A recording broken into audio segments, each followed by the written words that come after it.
begins with going to the Texas Livestock Validation website.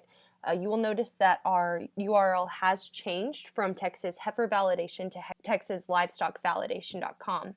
Once here, you'll select your county or chapter name and then enter your access code. This access code is the same as it is for your Houston entries and can also be accessed by calling us and getting that access code for your club or chapter. From here, you'll go ahead and log in. Once you've logged in, you'll see a couple of options. First, you'll see Manage My County or Chapter. This button is important for our office because this is where all of your contact information is stored for you and your club or chapter. So we really ask that you check back to this page, make sure that everything's up to date, phone numbers, email addresses. This is one of the ways that we keep in contact with you and have accurate contact information to contact you with any problems or questions. This is also important because this email address on file is where confirmations will be sent once you have submitted a project and once we have validated a project. Once you've confirmed that this screen is correct and up to date, you can go back to the main menu and then you'll select Breeding Heifer Validation. This is the screen that you will actually begin to upload heifers and registration papers, as well as add, edit, or remove exhibitors. And so that is really where we will start. So you will begin by dropping down this list of exhibitors here under Add, Edit, or Remove Exhibitor. And if the exhibitor you are wanting to add a heifer for is already in this list, then simply click that exhibitor.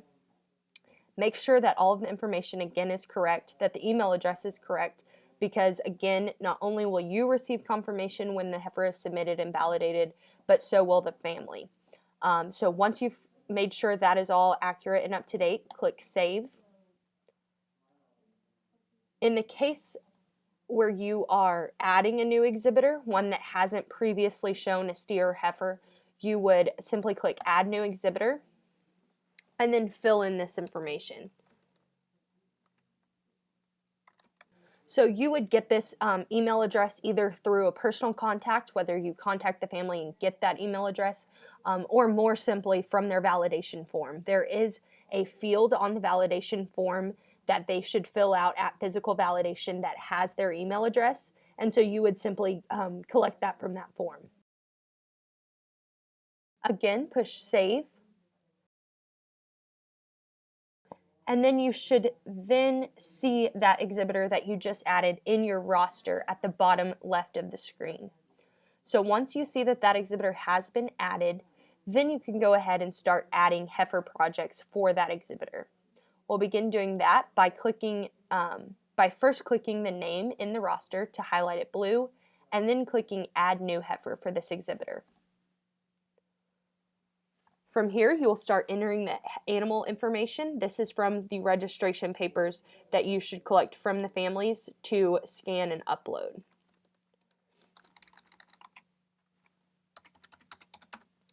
I'm, of course, putting in made-up information. From here, once you have all of the information put into the different fields, then you can go ahead and upload a registration paper.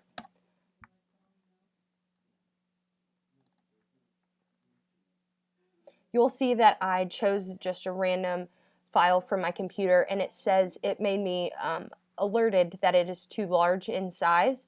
So just to go over the requirements, it does have to be smaller than 4 megabytes, and it must be a PDF or JPEG.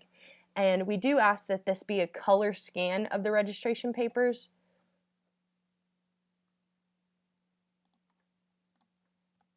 All right, there was one. And so from here you have a couple of options. Once you have the paper uploaded and all of the information in, if you already have the UIN number, you can go ahead and put it in at this time. Or if you haven't had validation yet, and you don't have that UIN assigned for that person, you can still go ahead and submit papers for review for our office to go ahead and validate those that they are correct before the deadline, and then you would just go in after physical validation and add the UIN number for the heifer.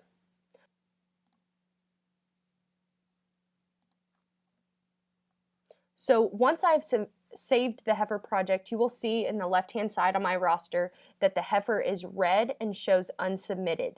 This means that I have entered all the information, uploaded the paper, even put a UIN number, but I haven't submitted the papers for review. So this is a very important step, because even if you've saved the heifer project on your end, we can't see it on our end to go ahead and validate. So it is very important to click Submit Papers for Review.